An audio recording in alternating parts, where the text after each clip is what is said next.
Welcome to another blog. কে এসছে আগে দেখাও। মা শুতে চলে যাচ্ছে। শ্বশুর মশাই শাশুড়ি মা এসে গেছে, আমাদের জমজমাটি মানে আয়োজন শুরু হয়ে গেছে, কারণ রাত পোহালেই হচ্ছে আড়ম্বরের ওপেনিং। আর ওপেনিং এ শ্বশুর মশাই শাশুড়ি মা না থাকলে তো হবেই না, যার জন্য মানে বলেছি যেভাবে হোক ছুটি নিয়ে আসতেই হবে। মানে এই দুই বাড়ির মা বাবা না থাকলে বলো একটা মানে এত আমরা প্রথম শুরু করছি ওপেনিং, তো মা বাবারা না থাকলে তো ভালো লাগে না। তো সেই জন্য শাশুড়ি মা যুদ্ধ করে ছুটি দিয়ে এসছে। যাই হোক কি কি এনেছে চলো তোমাদেরকে দেখাই, ভালো ভালো ব্লগ তোমাদের জন্য আসছে, সুন্দর সুন্দর ভিডিও আসছে, কি কি এনেছে দেখাই। এই যে এইগুলো পাঠিয়েছে কে জানো, এইগুলো পাঠিয়েছে আমার পিসি শাশুড়ি, স্বর্ণর পিসি, মানে পিসি পাঠিয়েছে এত কিছু। এইটা হচ্ছে এখানে মুড়ির মোয়া নিজের হাতে বানিয়ে পাঠিয়েছে, এগুলো কিন্তু কেনা নয়, নিজের হাতে মুড়ির মোয়া বানিয়ে পাঠিয়েছে। এই যে এটা হচ্ছে তালের বড়া, 2 বাটি তালের বড়া পাঠিয়েছে, যেহেতু স্বর্ণ খেতে ভালোবাসে। এইখানে এই যে পিসি বানিয়েছে, এইটা হচ্ছে আমড়ার আচার, আমড়ার আচার। এইটা হচ্ছে এই যে কুলের আচার, এগুলো সব পিসি নিজের হাতে বানিয়ে পাঠিয়েছে। এবার মা কি বানিয়েছে দেখো, মা বানিয়ে এনেছে হচ্ছে এই যে এটা আমের আচার, আর এইটা হচ্ছে এই যে নারকোল নাড়ু। অল্পই এনেছে, খুব ভালো হয়েছে, কারণ না হলে না নষ্ট হয়, নাড়ু বেশি দিন থাকে না। আর এইটা মানে আমরা খেয়ে শেষ করতে করতেই তাই এটা শেষ করতে করতেই 5-6 দিন কেটে যাবে আমাদের। তো যাই হোক এই যে এটা এনেছে, আর এই যে পিসির গাছের নারকোল, নারকোলের সাইজটা কিন্তু বেশ ভালো। এই যে আর এই নারকেলটা দেখো, এটার মধ্যে না ফুল হবে, নারকেলের ফুল হয়ে যাবে, ফুলটা খেতে ভীষণ ভালো লাগে, আমার তো খুব ভালো লাগে। আর পিসির গাছের আমও আনা হয়েছে, আম রয়ে গেছে, আম আমরা ফ্রিজে দিয়ে দিয়েছি, নাহলে নষ্ট হয়ে যাবে। আর এই যে এইটা হচ্ছে আমাদের শ্বশুর বাড়ির গাছের নারকোল, আমাদের গাছের নারকোল, শ্বশুর বাড়ির গাছের নারকোল। মানে আমি তাই বলছি যে ভালো হয়েছে, এই নারকোলটাই আমার অনেক দিন চলে যাবে, যেহেতু আমি নারকোল দিয়ে মুড়ি দিয়ে খেতে ভালোবাসি, ওই জন্য মা প্রতিবার আসলে 1-2 করে নারকোল নিয়েই আসে। ভালো হয়েছে, কারণ এখানে এই সাইজে একটা নারকোল কিনে খেতে গেলে 120 টাকা, আমাদের এই কলকাতায় 120 টাকা। আর যদি এই সাইজের একটা নারকোল কিনে মিনিমাম 70 থেকে 80 টাকা। মানে বলে না যে মানুষের থাকলেও মানুষ খেতে পারে না, আমাদের অবস্থা হচ্ছে তাই। শ্বশুরবাড়ির কাছে এত নারকেল হয়, এত নারকেল হয়, বিক্রি করে দিতে হয়, কিন্তু আমরা এখানে খেতে পাচ্ছি না, কারণ মানে বয়ে আনাটাও তো একটা মানে কষ্টকর ওখান থেকে। যাই হোক কেমন লাগলো এইগুলো, মা মানে আসার সময় বাবা মা নিয়ে এসছে, কেমন লাগলো তোমাদের অবশ্যই জানিও। আর আগামী কাল থাকছে হচ্ছে আড়ম্বরের পুরো মানে আপডেট আর কি, যেহেতু পরের দিনই মানে রথের দিন উদ্বোধন হচ্ছে আমাদের, ফাইনাল লুকসটা কালকে দেখাবে এবং সমস্ত কিছু রেডি হয়ে যাবে কালকে সারাদিন কি হচ্ছে, কিভাবে তোমরা আসবে, কোথায় নামতে হবে, প্রত্যেকটা ডিটেল আমরা কালকে শেয়ার করে দেবো, কোথা থেকে এলে কিভাবে এলে সুবিধা হবে। তো ব্লগটা কন্টিনিউ করতে থাকো। তোমরা কারা কারা আমাদের ওপেনিং এর দিন মানে রথের দিন আড়ম্বরে আসছে, অবশ্যই কিন্তু কমেন্ট করে জানিও, আর প্রত্যেকের কিন্তু আশা চাই। বাবা মা এসেছে তাই বউয়ের সকাল সকাল ফরমান ছিল বাজারে গিয়ে টাটকা টাটকা মাছ নিয়ে আসবে, কিন্তু টাটকা ইলিশের খোঁজে তো গেলাম, কিন্তু যে ইলিশটা পেলাম তাতে না আছে ইলিশের স্বাদ, না আছে ইলিশের গন্ধ, কোনোটাই নেই।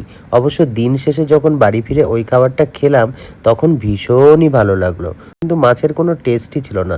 যাই হোক, বাবা মা যখনই আসে তখনই ইলিশ মাছটা কোনো দিন আমরা ভালো পাই না। আসলে ওদের জন্য ভেবে নিয়ে আসি যে বড় মাছ আমাদের ওই দিকের বাজারে সবসময় পাওয়া যায় না, কিন্তু এখানে অ্যাভেলেবেল থাকে, তাই ভাবি ওরা যখন আসে বড় একটা ইলিশ মাছ নিয়ে আসবো, কিন্তু যতবারই নিয়ে আসি ততবারই ইলিশ মাছের কোনো টেস্ট থাকে না। সেটাই আমি আর পূজা রাত্রিবেলা খেতে খেতে আলোচনা করছিলাম। যাই হোক, ইলিশ মাছ নিয়েছি, একটু মাংস নিয়েছি, কিছু সবজিপাতিও নিয়েছি। মাছটার ওজন ছিল প্রায় 1 কেজির কাছাকাছি। টেস্ট কিন্তু হওয়ার কথা ছিল, কিন্তু তবুও টেস্ট হলো না। যদিও আমার পাশে একজন দাদা ছিল, সে বলল মাছটা টেস্টি হবে না, কিন্তু যাই হোক মাছ নিলাম তাও। তারপরে চলে গেলাম একটু কচুরি আনতে, কারণ সকালের ব্রেকফাস্ট। আর আমার মা জিলিপি খেতে ভীষণ ভালোবাসে, তাই তার জন্য নিয়ে এসেছিলাম জিলিপি। অবশ্য মাকে সবটা দিইনি। খাওয়া রেডি হয়ে গেছে, এখানে মা বাবা এসে গেছে, তাই আজকে সকালের ব্রেকফাস্টটাও আমাদের দেখো অন্যরকম। সকালের ব্রেকফাস্টে রয়েছে এখানে হচ্ছে কচুরি আর হচ্ছে আলুর দম। এটা আমাদের এখানকার বেশ টেস্টি কচুরি, মানে সবাই বলে এটা নাকি বেস্ট টেস্টি, আমারও খুব ভালো লাগে। তাই স্বর্ণ গিয়ে নিয়ে চলে এসেছি মা বাবার জন্য এবং আমার আর স্বর্ণর জন্য। এই যে 4 জনের 4টে প্লেট সাজিয়ে নিয়েছি, আর মা কাজে লেগে পড়েছে ওইদিকে। মায়ের অবস্থা দেখো, মা কাজ করে ছেড়ে দাও না, কি দরকার, গুছিয়ে রাখি, গুছিয়ে এই জায়গাটা পরিষ্কার অনেকটা করে ফেলেছে, কালকে কিছুটা আমরা করেছিলাম, মা এসে পুরো বেশিটাই পরিষ্কার করে ফেলেছে। রাত পোহালেই হচ্ছে আমাদের আড়ম্বরের ওপেনিং, তো সেই জন্য মানে এখন আড়ম্বরকেও সাজিয়ে তুলতে হবে কোনো রকম। এখন এগুলো খেয়ে দিয়ে আমি জাস্ট স্বর্ণ আবার রান্নার জন্য একটা জিনিস নিয়ে এসেছি, সেটা তোদের দেখাচ্ছি। বাবার জন্য রান্না করব, বাবা আর মায়ের জন্য রান্না করে আমি বেরিয়ে যাব। তারপরে হচ্ছে বাকিগুলো মা এদিকে দেখবো কি এসে সব গুছিয়ে গুছিয়ে পরিষ্কার করে রেখে দিয়েছে, করেই যাচ্ছে টুকটুক টুকটুক করে করেই যাচ্ছে।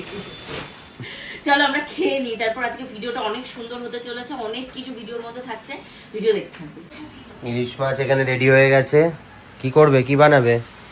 ইলিশ তো বাজার করে নিয়ে এসছো, এখন যেহেতু মা বাবা এসছে, স্বর্ণ নিয়ে চলে এসছে ইলিশ মাছ, তো সেই জন্য এখন আমি করব ইলিশ, সর্ষে ইলিশ। প্রথমে হচ্ছে ইলিশ ভাপা, সর্ষে দিয়ে পোস্ত বাটা দিয়ে ইলিশ মানে ইয়ে করব। তো চলো আগে করে নিই। আর মা ওদিকে মায়ের মতন কাজ টুকটুক করে এগিয়েই চলেছে নিরন্তর, স্বর্ণ বলছে নিরন্তর কাল ধরে চলবে। এক্ষুনি ঝাড় দিচ্ছিল, এখন আবার দেখো এই যে সব নিয়ে বসে পড়েছে। চলো আমি এটা রান্নাটা করে নিই, কারণ আমাদেরকে রান্না বান্না করে আবার দোকানে যেতে হবে। আজকে দোকানে অনেক কাজ, আজকে মনে হয় ব্যানার লাগাতে আসবে না, আজকে অনেক কিছু লাগাতে আসবে। চলো চলো চলো কাজ করি। রান্না হলো? রান্না হচ্ছে, এই যে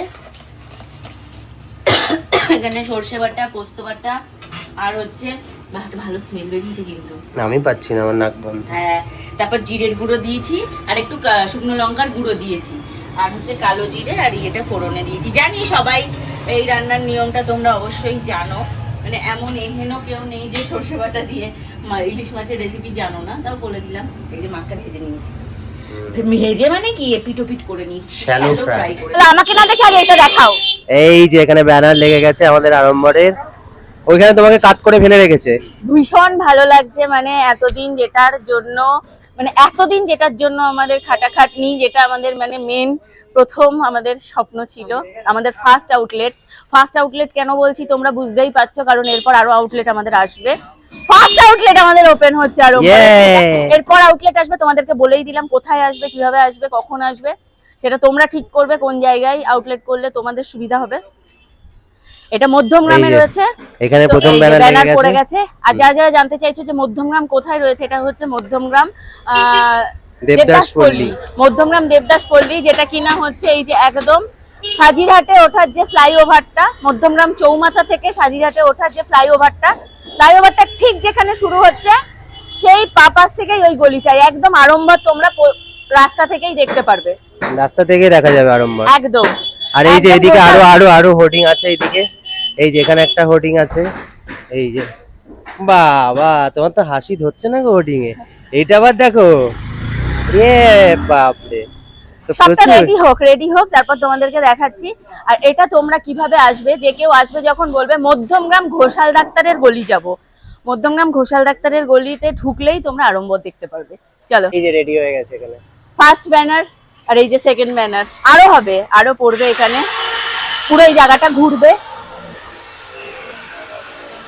দারুণ লাগছে, কিন্তু কেমন লাগছে? হেভি লাগছে, তোমরাও জানিও। আর আরো হবে আমাদের ফার্স্ট আউটলেটের ফার্স্ট ব্যানার। ফার্স্ট আউটলেট কেন বলছি তোমরা তো বুঝতেই পারছো, আরো হবে, কি হবে, কোথায় কোথায় হবে, সব তোমরা আগে জানতে পারবে। তো এইটা দেখো ভীষণ সুন্দর লাগছে আমার, ভীষণ সুন্দর। এটাকে আবার তোমরা বলো না বিয়ের ছবি লাগিয়ে দিয়েছো। বিয়ের ছবি লাগিয়েছি তার কারণ হচ্ছে মানে আমাকে এখন একটা শাড়ির জন্য আলাদা করে ব্রাইডাল শুট তো সেই করতেই হতো, কারণ ব্রাইডাল শুট ছাড়া শাড়ির হোর্ডিং ভালো লাগে না। তো আমার যখন ব্রাইডাল শুটের রিসেন্ট ফটো তোলাই রয়েছে, আমি কেন আলাদা করে আবার শুট করবো, আর শুট করার টাইম পাইনি। সব থেকে বড় কথা আমি চাইনি তুলতে আলাদা করে, যেহেতু আমার কাছে এত সুন্দর ফটো রয়েছে। চলছে কাজ কত দূরে গেল? এই তো বাবা কাজ এগোবে। কয় পেটি মাল? 10 পেটি মাল ঢুকেছে কালকে, 10 পেটি, আরো মাল ঢুকবে। আমরা পাগল হয়ে যাচ্ছি শুধু কালেকশন গুলো দেখে, শুধু কালেকশন গুলো, মানে কালারটা দেখা, ওর হাতের কালারটা কি দারুন। আগেরটা মানে লালে ছিল নাকি সেম ছিল, উফ আমি নিয়ে রেখে দিই গো, আমি নিয়ে রেখে দিই 3-4টে। খুব ভালো কালার এসছে, ভীষণ সুন্দর কালার এসছে, আরো প্রচুর কালেকশন এসছে, প্রচুর কালেকশন, সব নতুন কালেকশন এসেছে। পুরো পেস্ট, হাত দিলে মনে হচ্ছে খালি হাত বোলাই, এর উপর খালি হাত বোলাই। যা দামে দেবো এই দামে সত্যি বেনারসি ভাবা যায় না, ভীষণ সুন্দর। এটা হয়ে গেছে ট্যাগিং বোর্ড, এখানে সব লেগে যাচ্ছে এক এক করে। আউটলুকটা কিন্তু চেঞ্জ হয়ে গেল, হ্যাঁ তাই না? পুরো চেঞ্জ হয়ে গেছে আউটলুকটা, এই যে পুরো চেঞ্জ হয়ে গেছে। একটু এই ফুল জায়গাটা গাছ- পুরো ফাঁকা ছিল, এখানে সত্যি কথা এখানে একটু ফুল গাছ হলে বেশি ভালো হতো। দেখছি কালকে দেখছি, এই জায়গাটায় কালকে দেখছি ব্যবস্থা করা যায় কিনা। কেমন লাগছে এই যে জানিও তোমরা। কত জামা কাপড় কেচেছো মা? হ্যাঁ, গোটা ছাদ জুড়ে তো শুধু তোমারই জামা কাপড়, এ কি অবস্থা!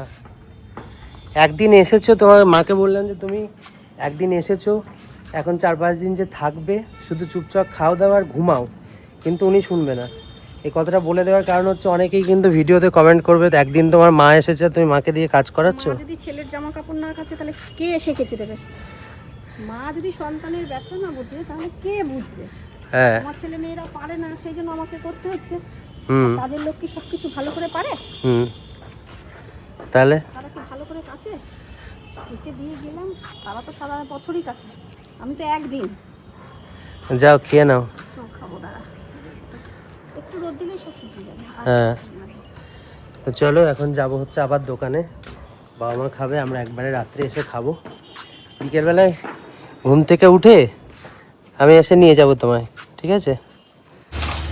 ফুল ফোর্সে এখন কাজ চলছে। অনেকটা এগিয়ে ফেলেছি, হ্যাঁ, কিন্তু অনেক বাকি এখনো। পেটি সবে মানে 3 পেটি মাল খুলেছি, এখনো 5 পেটি না 6 পেটি মাল খুলেছি।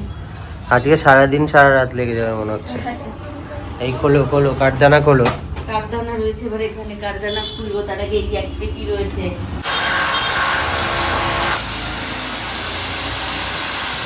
কি দোকানের হচ্ছে? ভেতরে আর আমার জায়গা হয়নি, এখন বাইরে চলে এসেছি। যেখানেই যাচ্ছ তোমায় বের করে একটু দিচ্ছে। বড় হবে না? আর কত বড় লাগবে?